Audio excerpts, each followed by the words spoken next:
Então, a gente está investindo em educação ali, na educação básica, mas a gente quer medir esse aluno ali no Instituto Apontar. O que está acontecendo quando ele sai da faculdade, né? A primeira geração que ingressa nessa universidade, ou num curso técnico, ou trabalhando com tecnologia, o que vai ser dessa vida, né, desse aluno? O que ele vai transformar, e não só transformar a sua realidade, mas transformar a realidade daquela família. Tem relatórios agora recentes que dizem que 20% dos processos vão ser automatizados por tecnologias como as LLMs que a gente falou antes. Então talvez, quando a gente se movimentar para formar esse povo, ele não seja mais necessário. Isso a gente precisa mudar. E a gente só muda isso com o envolvimento de todos. O terceiro setor é fundamental.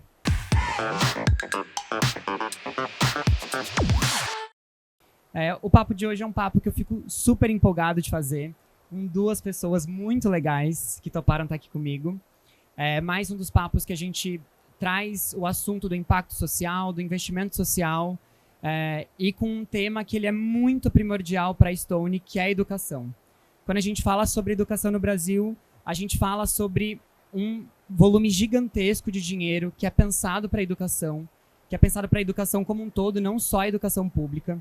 Então, dados de 2022 de investimento social privado dizem que a gente investiu mais de 2 bilhões de reais em 2022 para a educação.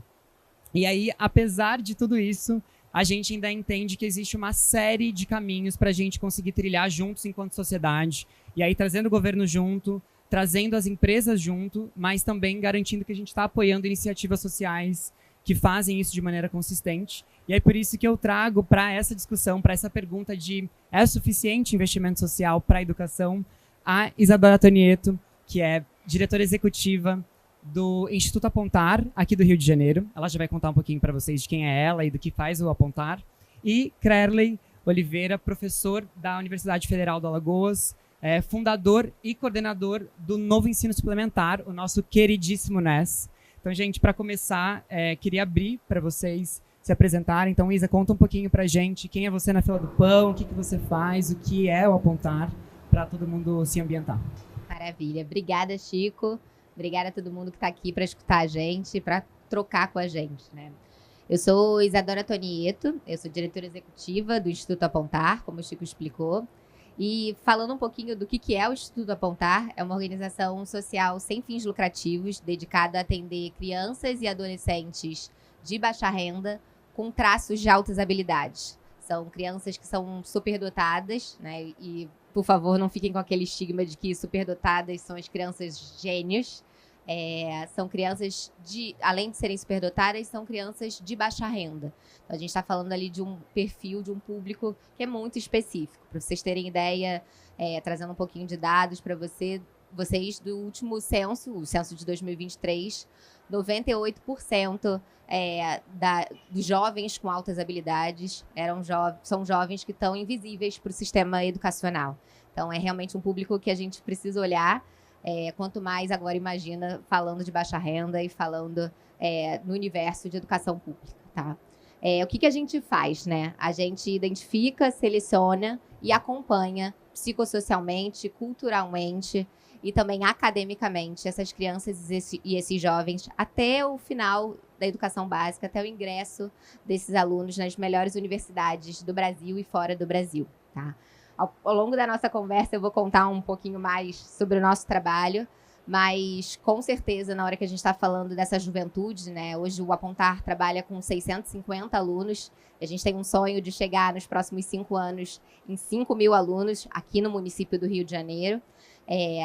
A gente tem um sonho de que a gente prepare essa nova geração, essa geração com altas habilidades, com alto potencial, para estarem ali em cadeiras como cadeiras da Stone e de outros investidores tão importantes para a gente e que possam tomar decisões, né, lembrando das suas origens, lembrando das suas trajetórias e que possam transformar essa cidade, esse país e esse mundo num lugar melhor. Então, acho que é um pouquinho do que a gente faz, tá?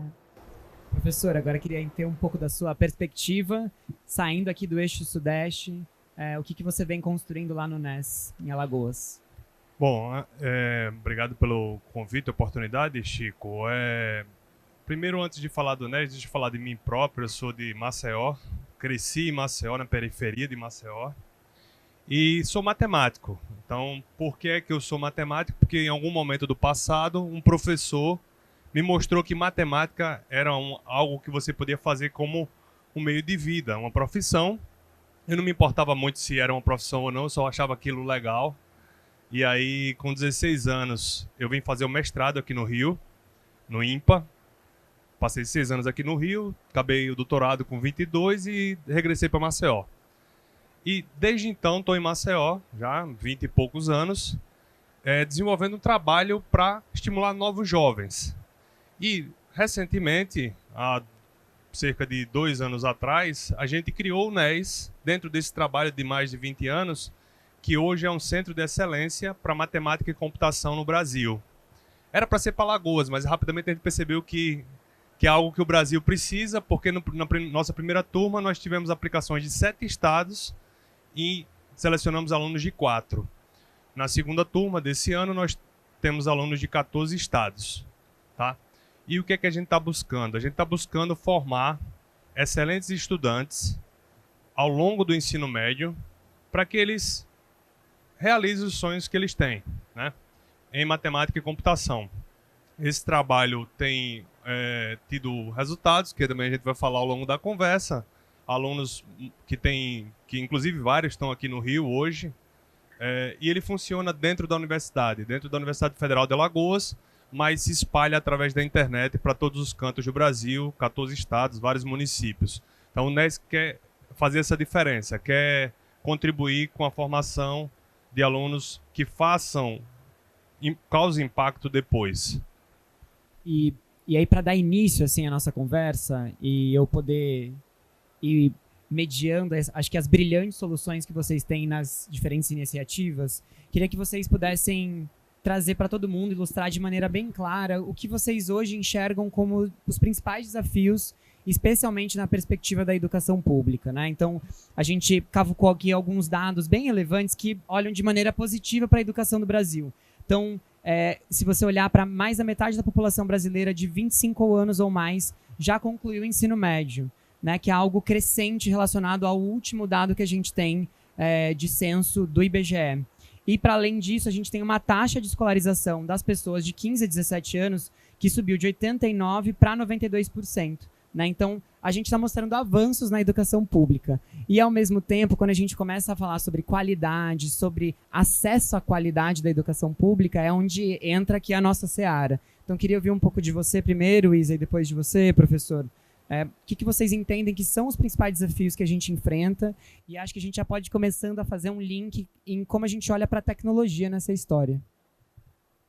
Bom, maravilha, Chico. A gente no Apontar, a gente acredita demais nesse tripé, nessa parceria público-privada e terceiro setor, né? Pra gente isso é essencial, é o que a gente faz ali no nosso dia a dia. Eu acho que não adianta a gente ficar reclamando só, apontando os dedos, dizendo que tá ruim a educação pública e não fazer nada ali na ponta, não tá no dia a dia, tentando mudar essa realidade. Na minha visão, assim, como Apontar, acho que a gente tem 3 desafios principais hoje. O primeiro deles é uma gestão olhando para dados. Eu acho que a gente precisa se basear em dados para tomar decisões, né? A gente não pode olhar para anedotas, para situações muito específicas. Então, isso para mim é super importante. Acho que o segundo ponto é com relação à escalabilidade, né? Na hora que a gente pensa em ensino público, né? Obviamente respeitando ali as territorialidades, respeitando as especificidades de cada um dos territórios, dos estados, dos municípios. Mas a gente tem que olhar em alguma coisa que seja escalável, né? E por último, e aí tentando trazer um pouquinho mais desse olhar do Apontar, e que para a gente é super importante, é que essas políticas públicas, elas não sejam perenes, né? Que a cada governo a gente tem uma transformação do que é importante para a educação. Independente de quem vai ser eleito, né? A gente precisa que essas políticas públicas, sejam elas relacionadas à educação, à saúde, né? De uma maneira mais ampla, elas continuem. Na hora que a gente está falando de educação, né, a gente está falando de benefícios que a gente vai ver e resultados que a gente vai colher a muito longo prazo. Então, a gente está investindo na educação ali, na educação básica, mas a gente quer medir esse aluno ali no Instituto Apontar, o que está acontecendo quando ele sai da faculdade, né? A primeira geração que ingressa nessa universidade, ou num curso técnico, ou trabalhando com tecnologia, o que vai ser dessa vida, né, desse aluno? O que ele vai transformar, e não só transformar a sua realidade, mas transformar a realidade daquela família. Então, esse impacto para a gente é super importante, mas eu destacaria esses 3 desafios hoje da educação pública. E para você, professora, onde você vê que estão, assim, e acho que você tem uma perspectiva bem interessante, porque quando você fala de desafio, você está vendo o desafio ali do sonho do jovem, que tem uma perspectiva de um potencial enorme, mas que muitos desses potenciais na saída do ensino médio também não são alcançados. Como que você enxerga, na sua perspectiva, desafio de educação pública?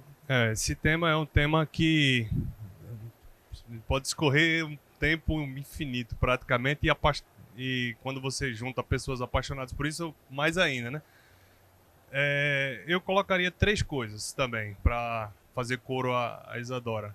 A primeira é a desigualdade, tá? Então, não tem como você ensinar ninguém quando falta comida na mesa, quando você tem problemas básicos que a gente não consegue resolver como sociedade. Então, esse é o primeiro ponto que a gente precisa ter os olhos bem abertos, que os nossos meninos, nem todos têm condições mínimas em casa. A violência, fome, são coisas que estão próximas deles. E eu não estou falando dos meninos, eu estou generalizando isso, né? Isso acontece tanto para meninos que têm dificuldade de aprendizado como para os nossos superdotados, tá? A segunda coisa é um apagão estratégico. Então hoje eu acho que a gente vivencia um apagão estratégico do que a gente quer com a educação. Basta olhar para o novo ensino médio, que é uma coisa que não se resolve há uma década. Então a gente precisa resolver isso. O que é que nós queremos com nossa educação? Isso é um problema que precisa ser resolvido. E isso cabe não só ao governo, mas cabe também à sociedade como um todo, tá? E linkando com essa segunda coisa, é de quem é a responsabilidade para encontrar a solução, porque quando eu pergunto aos meus amigos, a resposta é o governo. E quando eu pergunto quem é que vai se prejudicar, ele diz todo mundo. Então eu acho que a gente precisa difundir essa ideia de que todos nós temos uma parte da responsabilidade, principalmente as empresas, que podem pressionar o governo, que podem impactar diretamente na mudança desse cenário. Muito bom. E aí agora eu vou fazer um salto para a gente talvez virar a mesa e tentar entender um pouco na perspectiva da solução, né? A gente está aqui num fórum gigantesco para falar sobre tecnologia, inovação, desde uma perspectiva ferramental até de ambição de carreira. E aí acho que conversamos todos aqui no pré sobre como tecnologia pode sim ter uma perspectiva ferramental para apoiar a aprendizagem, mas também uma perspectiva enquanto treinamento para o que essa pessoa vai fazer no dia a dia, né? E eu acho que vocês dois vivenciam isso. Queria entender um pouco de como vocês olham para o papel da tecnologia e aí no dia a dia, ali na aprendizagem, mas também na ambição desses coraçõezinhos que vocês lidam todos os dias. Maravilha, Chico. Eu acho que na hora que a gente pensa a sala de aula, né, eu sempre gosto de dizer, é meio senso comum, mas que a gente está trabalhando ali com um modelo de sala de aula do século XIX, com professores e educadores normalmente do século XX e crianças e adolescentes do século XXI. Como é que a gente conversa ali 3 séculos dentro de uma sala de aula e de uma galera que é muito interessada e que tá muito, que sabe buscar, que sabe aonde estão as informações, que o professor não é mais o detentor daquele conhecimento absoluto. Então, lá dentro do Apontar, né, a gente pensa muito em modelo de sala de aula invertida, né? Na hora que a gente pensa em tecnologia, obviamente a gente está pensando também ali nas aulas de robótica, nas aulas, no acesso a essa tecnologia para esse aluno de baixa renda, né? A desigualdade, né, como o professor falou, acaba acentuando cada vez mais na hora que esses alunos eles não podem fazer um curso porque eles não têm acesso à internet, porque eles não têm um computador que carregue aquele sistema. Então, para a gente é super importante, né, dar acesso a essas ferramentas, a esses alunos, mas também mapear e identificar hoje ali dos 650 alunos, quem são aqueles alunos que têm grupos de interesses específicos, né? É aquele aluno que é fissurado por tecnologia, é aquele aluno que ama matemática. É aquele aluno que ama português e que vai participar de uma Olimpíada de Linguagem. Então, a gente conhecer, né, a gente criar vínculo, a gente acompanhar esse aluno, é como a gente entende também uma tecnologia socioemocional, né? Uma tecnologia que para a gente é super importante, mas que não dá para desassociar da tecnologia dentro de sala de aula, né? Hoje, os nossos alunos, eles estão conectados 100% no celular. A gente está conectado 100% do tempo do celular. Virar para um aluno e falar, você não pode pesquisar esse conteúdo no celular, né? É quase que você está tirando a mão dele, né? Mas, óbvio, você tem que ensinar aquela geração a se educar também, né? E respeitar os tempos, os espaços e os limites também. Então, para mim, acho que eu sou bastante otimista com relação ao uso de tecnologia dentro de sala de aula. E lá na Pontares a gente faz direto. Mas eu acho que tem um lugar de olhar para a ética e para o uso dessa tecnologia também, né? Como é que você passa um trabalho hoje para esse aluno e você tem certeza que ele não fez tudo pela inteligência artificial? Não dá para saber, né? Como é que você ensina, como é que você educa aquele aluno que, ok, você pode conseguir aquele conhecimento através da inteligência artificial, mas vamos pensar, vamos trabalhar, vamos propor algo novo. Então, acho que é um pouco como é que a gente faz essas conexões ali dentro. E professor, vou fazer o gancho aqui, que na verdade, o término da fala da Isa foi exatamente o que você me mandou no Zap hoje de manhã, não foi isso? Do que está acontecendo lá em São Paulo, se eu não me engano, da possibilidade de trazer inteligência artificial para substituir os professores. Eu acho que não estou com a intenção da gente politizar a conversa nesse nível, mas acho que trazer um pouco da sua perspectiva também, e especialmente de que lá no NES vocês têm um trabalho incrível de formação em tecnologia, né? Que é altíssimo nível. Então, conta um pouquinho pro pessoal. É verdade. O NES, ele foca em matemática e computação, especialmente inteligência artificial e ciência de dados. Então, o currículo do NES tem 18 disciplinas universitárias para alunos de ensino médio. A gente forma, assim, é bem ambicioso, forma um grupo de alunos excelentes. Falando de tecnologia, Chico, eu fico, por um lado, super animado, né, entusiasmado, positivo, e por outro, preocupado com o que está acontecendo, né? O lado do entusiasmo vem do fato que lá em Maceió, quando eu era aluno, eu precisava de um livro, e livros são caros, e nem chegam nos lugares. Então eu tive a sorte de ter aquele professor que me trouxe os livros. Hoje isso não é mais uma barreira desde que você tem internet. Isso é muito positivo. E mais ainda, talvez nem o professor seja exatamente a barreira. Porque muita gente está aprendendo coisa boa com os algoritmos que existem. Perfeito. Então isso é uma realidade, né? Os Large Language Models, os LLMs, modelos de linguagem grande, que começaram recentemente, pessoal, 2018, estão revolucionando a educação e o mundo. E tem outras coisas vindo. Você tem realidade virtual, que ainda não chegou para a gente, como vai chegar. Quando você junta a capacidade de falar com a capacidade de ver, você tem muito do que o humano acha que é próprio dele. E quando a máquina entrega isso com qualidade, a gente tem uma perspectiva de futuro enorme.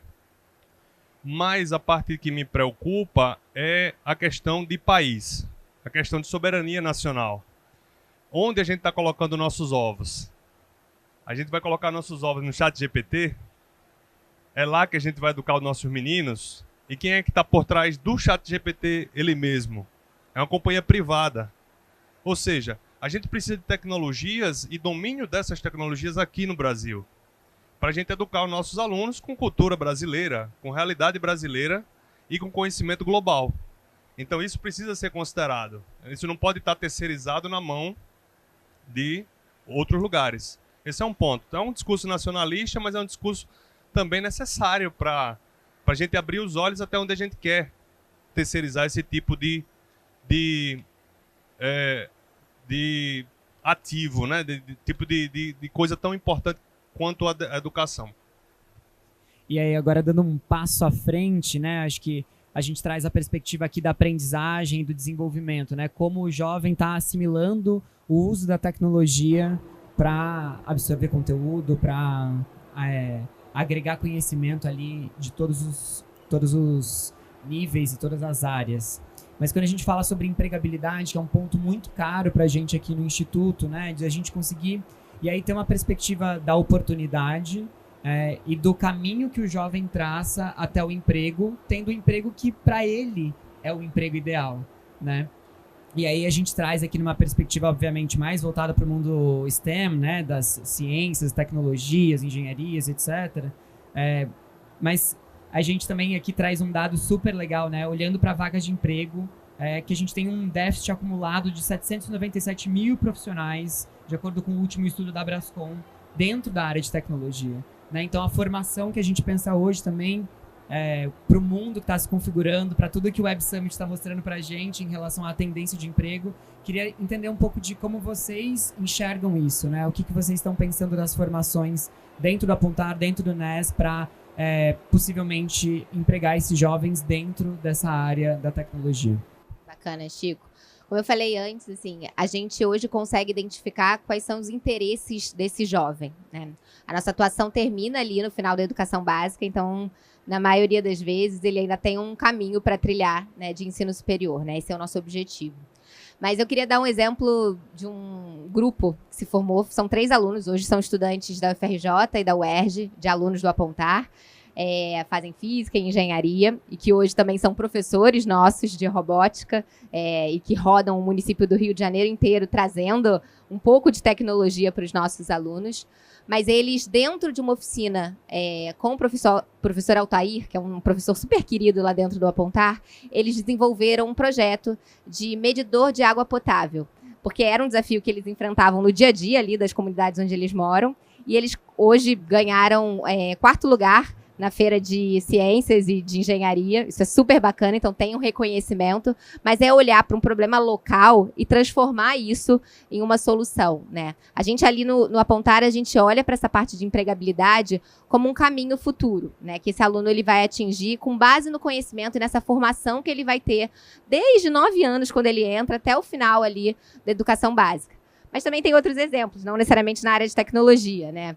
Hoje, a gente estava trocando um pouquinho antes desse bate-papo. Tem uma aluna nossa que também entrou com 9 anos. Hoje é estudante de Relações Internacionais da PUC com bolsa e que vai começar muito em breve como jovem aprendiz na Stone também. Então, tem essas conexões, né, que para a gente são super importantes. Elas não são fim do Apontar, mas a gente vai gerando aquele conhecimento e vai ajudando esses alunos a apontarem esses diferentes caminhos, perdão pelo trocadilho, né? Apontar os caminhos do Apontar, mas eu acho que é um pouco do que a gente faz também. E, professor, assim, queria até pedir para você já fazer o gancho da história que a gente pediu para você trazer, né? Mas ter essa perspectiva de como formar para o emprego na tecnologia e o que vocês já vêm fazendo hoje no NES, que tem um trabalho incrível e que já gera muito impacto social. Conta um pouco para a gente. O NES, ele tem essa preocupação de conectar os alunos com problemas reais também, tá? Nosso foco é formar, digamos assim, a nova geração de não vou falar gênios, porque eu não acredito em gênios, mas de pessoas que conseguem fazer o ChatGPT brasileiro, tá? De transformar esses meninos realmente no que eles podem ser. Essa é a nossa preocupação, mas a gente quer que eles tenham um pezinho na realidade. Então, a gente leva problemas para eles de órgãos e empresas, órgãos públicos e empresas. Então, eles já trabalharam com problemas do MPF, do Ministério Público Estadual, problemas da Secretaria de Segurança Pública, um hospital de câncer do Rio Grande do Sul, né, o Grupo Conceição. E, em alguns casos, como na Secretaria de Segurança Pública e no Grupo Hospitalar Conceição, que é o maior grupo hospitalar do sul do país, que faz mais de 1 milhão de atendimentos por ano, eles fizeram aplicativos para entregar soluções para esses órgãos. Então, isso é, digamos assim, parte das habilidades que o aluno do NES desenvolve, né? Eles têm não todos, mas alguns têm essa condição técnica de entregar soluções nessa linha dos programadores. Voltando para a sua pergunta original, na verdade, sua provocação original dos 700 mil vagas de emprego, isso me dá uma agonia, que é o fato agonia bem maciaense, né? Que é o fato de que a gente está ficando velho sem ficar novo, né? Tipo, a gente já nasce velho. Porque, veja, nós não nos preparamos para esses 700 mil empregos, nós não formamos essa geração que iria ocupar esses empregos, e, em breve, talvez eles não existam mais. porque as novas tecnologias vão substituindo. Tem relatórios agora recentes que dizem que 20% dos processos vão ser automatizados por tecnologias como as LLMs que a gente falou antes. Então, talvez, quando a gente se movimentar para formar esse povo, ele não seja mais necessário. Isso a gente precisa mudar. E a gente só muda isso com o envolvimento de todos. O terceiro setor é fundamental. E agora, antes da gente abrir para as perguntas, queria pedir para vocês contarem um pouquinho, até acho que numa perspectiva de convite para quem está aqui, do que vocês vão fazer esse ano, né? Então, o que o Apontar e o NES estão se propondo a fazer esse ano e como quem está aqui pode participar. Bom, o Apontar esse ano, como eu falei, ele está atendendo 656 alunos no município do Rio de Janeiro inteiro. Então, a gente tem turmas de Campo Grande ao Andaraí, Bangu, Centro, Taquara, dentro das escolas municipais do Rio de Janeiro. Então, pensando em realmente transformar esse universo que a gente está falando de educação pública de qualidade. E o meu convite aqui fica para vocês conhecerem, quem tiver interesse, as portas do Apontar estão sempre abertas. A gente tem uma sede na Lapa, aqui no Rio. Então, por favor, visitem, acessem o nosso Instagram, nosso site. E, assim, toda ajuda e toda parceria para a gente é importante, né? Doem tempo, né, para estarem juntos, para mudarem essa realidade, para não se contentarem em ficar só reclamando de casa, assim. Pra gente isso é super importante. E aí, assim, o que a gente quer fazer esse ano, né? A gente quer continuar atuando nesses 3 eixos: acadêmico, cultural e social desse aluno. Então, basicamente o que a gente faz e o que a gente vai continuar fazendo e crescendo cada vez mais. O Apontar é uma organização que existe há mais de 50 anos, e a gente quer chegar aí nesses 5.000 alunos em muito pouco tempo. Professor. Comparado com o Apontar, o NES é um bebê. Tem 2 anos. E vocês também estão convidados a conhecer o NES fisicamente lá em Maceió. Se vocês... Bom, é uma cidade agradável, espero que vocês gostem, se visitarem. E se vocês não puderem ou não quiserem ir para Maceió, tudo bem. Entrem no nosso site, porque nosso modelo hoje é um modelo híbrido. A gente dá aula presencialmente, mas isso está no YouTube, todas as aulas estão lá. A gente tem uma presença em 14 estados, através dos nossos alunos. E a gente pretende, nesse ano, 2024... consolidar esse trabalho, né, ampliá-lo, por exemplo, com uma parceria através das Olimpíadas de Matemática, porque nós temos 90 alunos no NES e mais 450 no ecossistema ali de formação de Olimpíadas de Matemática, e a gente já recebeu pedidos para transmitir as aulas de Olimpíada, trabalhar em conjunto, na verdade, né, para outros lugares e outros estados. Então, vocês também estão convidados a interagir, contactar a gente, e a gente certamente vai ter o maior prazer de poder ver como a gente poderia trabalhar em conjunto, difundindo essa cultura aí de mudança da nossa educação. Queria abrir para perguntas. Não sei se alguém... Acho que temos uma aqui e uma ali atrás. Acho que... Boa tarde, tudo bem? Parabéns pela discussão, acho que é um momento oportuno. Concordo com você, acompanho a questão das vagas. Quando você olha para o mercado mundial, ainda são 85 milhões de vagas sem mão de obra qualificada para ser preenchidas até 2030. Então a gente tem uma oportunidade de impacto social incrível aí, mas tem que ser rápido, porque a IA vai vir e, de fato, eu acho que vai ter mais oportunidades, mas a gente precisa formar mão de obra qualificada. A minha pergunta para vocês é tanto para o setor público quanto para o privado. Acho que foi muito pertinente também, professor, você falar sobre esse pessoal de vulnerabilidade. Eu trabalho com esse público já tem 20 anos, em projetos de preparação para o trabalho, usando o mercado de tecnologia, mas realmente eu percebo que para a gente conseguir efetivar a ação, a gente precisa de um cuidado maior. E o que eu percebo hoje, até levando também a pergunta para você, Francisco, como que a gente ajuda e como que a gente conscientiza as empresas de que esse trabalho de impacto, né, que hoje a gente chama um pouco de greenwashing, né, ele precisa ser feito de uma forma mais qualitativa e menos quantitativa. Eu falo isso porque eu trabalho numa plataforma de educação também e as empresas, nossos clientes, pressionam muito a gente para fazer grandes volumes, né? 40 mil vagas, 50 mil vagas, 100 mil vagas. Isso é mentira, não tem como alcançar 50 mil pessoas e transformar a vida dessas 50 mil pessoas. Mas existem vários programas qualitativos que de fato têm níveis de empregabilidade super altos, 70%, 80%, 90% que eu acompanho no Brasil, Mas a maioria das empresas e o setor público também, com as políticas públicas, acham caro isso. Mas se você fizer a conta, é 100 mil vagas que vai transformar a vida de 100 pessoas, tem o mesmo custo, às vezes, de 500 vagas que vai transformar a vida de 400 pessoas. Como vencer como vocês pensam sobre isso? Como vencer esse desafio do qualitativo versus quantitativo, tanto na iniciativa pública quanto na privada? Bom, medir impacto de qualquer coisa tende a ser algo complicado, né? Então a gente está falando de impacto de investimento. E eu posso falar de casos. Por exemplo, o coordenador do orçamento do país passou pelo nosso programa de Olimpíadas. Então ele ganhou medalha de ouro na Olimpíada Brasileira e na Olimpíada Britânica. Posso falar de consultores de grandes empresas que passaram por esse treinamento. Engenheiro da Petrobras, gente que vendeu startup. Isso foi lá em Maceió. Imagina isso espalhado em outros lugares, tá? Então, às vezes, poucas pessoas causam grandes impactos, tá? Isso pode ser um argumento. E concordo plenamente com você que é preciso olhar com cuidado para essas pessoas que você está acolhendo. Lá no NES, 50% dos alunos têm renda familiar até 2 salários mínimos. Familiar. E 20% está no Bolsa Família. A gente não escolheu eles por causa disso. Eles vieram apesar disso, né? E aí você se depara com situações como ocorreu ano passado, de um aluno perder o óculos, e o óculos tem 9 graus, né? E parou de ir para aula. E eu liguei para ela e disse, o que está acontecendo? Perdi o óculos, não consigo ir para aula. E quanto é o óculos? R$ 2.500. Agora travou, né? R$ 2.500 para uma pessoa que tem Bolsa Família é complicado. Então a gente precisa resolver isso, e isso só é resolvido com ação efetiva de apoiadores que fazem diferença no nosso país. E a gente tem tido a sorte de tê-los, mas a gente espera mais, a gente precisa de mais.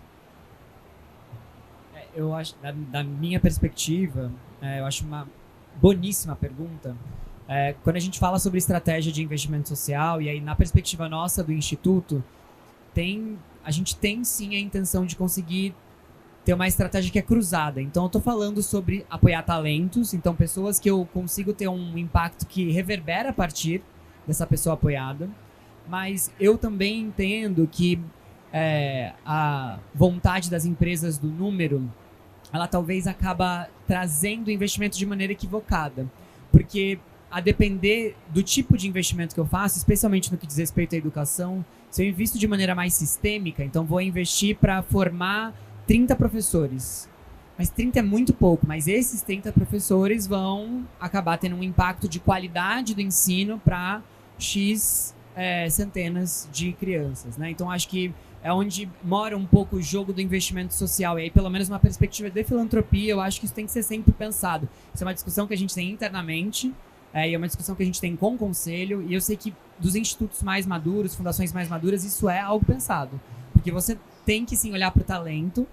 Num geral, quando a gente pensa numa perspectiva de greenwashing ou social washing, ou você vai para a estratégia do número, eu formei 40 mil jovens em tecnologia, maravilhoso, eles estão empregados, a vida deles melhorou, quanto tempo eles ficaram no emprego? Né? Eu acho que é o que você está provocando. Ou tem pelo oposto, aqueles que têm um número baixíssimo, mas faz aquele vídeo do Joãozinho que se formou e virou tal coisa, mas você não sabe se isso também teve um impacto qualificado nos demais beneficiários do programa. Então, assim, acho que é uma super provocação, e eu acho que tudo começa muito, muito, muito em quem quer levar a sério investimento social, olhar para a avaliação do impacto. Esse impacto aconteceu? Realmente aconteceu essa mudança? Tem que ter estudo, tem ciência por trás disso, né? Então, acho uma ótima pergunta. Não tem uma resposta perfeita, eu estou te trazendo o que é a nossa perspectiva aqui. E Wagner, para não ser repetitiva, eu acho que só adicionando que é também aonde a gente bate na porta como instituto e como terceiro setor, né? Quem são os parceiros que a gente chama para estar junto e que estão bem ou mal representando, né? Então, na hora que a gente bate na porta da Stone, é porque a gente se identifica com os valores e quem está construindo esse desenho de investimento social, né? Na hora que a gente bate numa Fundação Bering, na hora que a gente bate em alguns parceiros, a gente sabe o que significa, né? E tem outros que vão olhar só para número, que isso não necessariamente vai fazer tanto sentido, né? Mas normalmente essas empresas, elas vão olhar para a lei de incentivo. E tá tudo bem também, né? Vamos receber isso de uma maneira diferente. Mas eu acho que ter claro quais são os inegociáveis, né, do projeto, do instituto, fica muito mais fácil da gente dizer não e dizer o que a gente topa ou não topa, sabe? Eu acho que temos mais uma pergunta aqui. Oi, tudo bem? Boa tarde. Eu, Isadora Crerley, né? E Francisco. Eu gostei muito da pergunta do Wagner, porque isso também é um desafio para a gente de impacto. E, na verdade, eu tinha uma pergunta. Não é uma pergunta, né? Eu acho que esses espaços do stand é muito legal porque é troca, né? Então, eu também estou nessa área de educação. E é mais assim voltada para o que você falou sobre vínculo e análise de dados. E aí, só me apresentando rapidamente, eu sou Laura, eu sou fundadora da Leonina, que é uma empresa de impacto social, e a gente atua no socioeducativo e presídios, né? Então, a gente tem uma capacitação técnica que junta arte e educação para formar esses jovens. E eu vejo nessa parte da gestão, porque eu vou lá diariamente, eu vejo um tanto potencial, né? E aí a gente foi crescendo ao longo dos anos só com lei de incentivo. Até agora a gente fica sempre nisso, né? Apoio do metrô, da Eletrobras, enfim, da Localiza, do Instituto Localiza. E aí, esse ano, a gente está querendo fazer uma metodologia para conseguir fazer eu quero ver eles aqui. Eu quero ver eles aqui com vocês, sabe? Falando, dando palestra, trabalhando aqui, trabalhando com vocês. E a gente tem vários jovens que querem sair do tráfico, querem sair do que eles estão. Eles batem muito nisso que você falou, de às vezes não terem o que comer, às vezes até os pais desistiram deles, então é além da vulnerabilidade. Nosso jovem, ele é como se fosse assim, tá além do vulnerável, sabe? Ele é aquele que às vezes até a família desistiu. E aí a minha pergunta é, assim, a gente hoje, até estava trocando isso com o pessoal do Banco do Brasil, a gente tem quase 300 jovens que a gente começou esse trabalho, muitos dados sobre eles, e a gente ainda não conseguiu fazer essa análise para inserção no mercado, sabe? Deles poderem ter um primeiro emprego. Porque a nossa capacitação ela é pré o emprego, ela tem aula de teatro, expressão corporal, filmagem, mas a gente quer ir além, assim, quer que eles estejam aqui, ocupando esses espaços, sabe? Quer comentar, Isa? Quer comentar um pouquinho sobre a perspectiva? Eu vou comentar um pouco, acho que, do que eu chamo de coração do Instituto, que é o psicossocial, tá? O psicossocial é uma área que é composta de assistentes sociais e de psicólogos e que fazem esse acompanhamento desses alunos, e aí acompanhamentos mais qualitativos, né? A nossa assistente social sempre brinca. Isso é subjetivo, não dá pra gente colocar numa planilha, né? Como é que a gente vai conseguir metrificar algumas informações, como é que a gente vai conseguir colocar esses jovens numa caixinha e envelopar para uma empresa. Eu acho que a gente tem que também tentar dançar ali conforme a música e entender que esse equilíbrio entre o que é subjetivo e o que a gente vai conseguir também metrificar e embalar e bater numa porta de uma empresa e falar, oi, você tem uma oportunidade, eu tenho aqui um jovem incrível. E às vezes é no individual mesmo, às vezes você não vai fazer isso no coletivo, né? Essa aluna nossa que hoje vai ser jovem aprendiz na Stone, foram o quê? 10 alunos que participaram de processos seletivos só nossos, e ela, no final das contas, ela não tinha conseguido, ela tinha passado por todo o processo seletivo, mas ela não encaixava com o horário, a vaga não encaixava com o horário da faculdade dela. E a gente, poxa, que pena que não vai acontecer. E aí, no almoço, a gente falou, poxa, não vai acontecer, a Clara não vai entrar. Aí o Chico, não, tem uma vaga agora, vamos entender, ela já participou do todo o processo? Então, às vezes, é no 1 a 1 mesmo que isso começa. E na hora que você tem um aluno, pelo menos isso aconteceu muito com a gente, um aluno dentro do Instituto Apontar, numa Stone, numa outra empresa, isso, ele representa, ele veste a camisa, né? Ele sente muito orgulho de dizer que ele é atendido pelo Apontar, que ele foi atendido pelo Apontar, e aí isso vai contaminando mesmo. E às vezes a própria empresa vai te buscar e vai falar, peraí, que projeto é esse? Me conta mais um pouco. Você tem mais jovens que são assim? Traz para cá. Então eu acho que às vezes pegar aqueles alunos que vão representar o que significa o seu instituto, Laura, ajuda a abrir portas também. Então, pensando junto, o que pode ser feito? Pode falar, por favor. Essa história da Laura, eu não tenho experiência com alunos que estão ligados ao tráfico ou drogas, mas uma vez aconteceu um negócio muito estranho lá na UFAL, que um aluno chegou do nada e disse, professor, eu quero estudar matemática. E eu estava no café da universidade e eu disse, tá legal, veio pro lugar certo, né? qual é a sua idade? 16 anos. Qual a série que você tá? Tô no 7º ano. Aí eu disse, tá, quem lhe mandou aqui? Aí ele disse, o professor Henrique. Aí eu disse, o professor Henrique... O professor Henrique é sério. Tá, pode vir aqui, a gente começa o treinamento. Quer treinar, né? Tá, ok. Vamos começar amanhã, porque a gente tem um treinamento aos sábados. Esse aluno, ele começou a treinar, eu vi que ele estava sério. Ele fez o supletivo, acabou o ensino médio. Que ele estava no supletivo, na verdade, ele fez outro supletivo quando completou 18 anos, acabou o ensino médio, entrou na UFAL na graduação, depois foi para o mestrado em matemática, entrou no doutorado em matemática, fez um doutorado de sanduíche em Princeton, fez o pós-doutorado em matemática, fez o concurso para a UFAL, não passou, fez de novo, passou. Aí virou professor da UFAL. E aí virou meu colega. E aí um belo dia eu disse, vem cá, fulano, eu vou falar o nome dele porque ele fala essa história, sem problema. Vem cá, Abraão. O que aconteceu com você lá com o sétimo ano que você estava tão atrasado, cara? Você era muito bom, você estava atrasado. Ele disse, professor, eu perdi 2 irmãos naquela época. E eu estava entregue às drogas. Naquele momento da minha vida, eu disse, ou eu vou fazer algo diferente, ou eu vou morrer. E aí eu fui buscar a matemática como... Parece coisa de igreja, mas vou buscar a matemática como um caminho. Então esse cara foi para matemática. Depois ele foi para a Universidade de Miami também, passou um tempo como professor visitante e está lá na UFAL, trabalhou com os alunos, né? É uma história dessa que precisa ser contada. Eu acho que contar essas histórias inspiram as pessoas para poder ter heróis e dizer que eu também posso, né? Mas enfim, parabéns pelo trabalho. Pessoal, acho que encerramos. Sim? Perfeito. Gente, eu gostaria de agradecer a presença de todo mundo que ficou com a gente aqui nesses minutos. Queria deixar um convite para que vocês conheçam um pouco mais do Instituto Stone. Tô eu, Chico, Ana Júlia e o Jean do time aqui, Luian também, para poder bater um papo, apresentar os nossos projetos e nos conectarmos com vocês.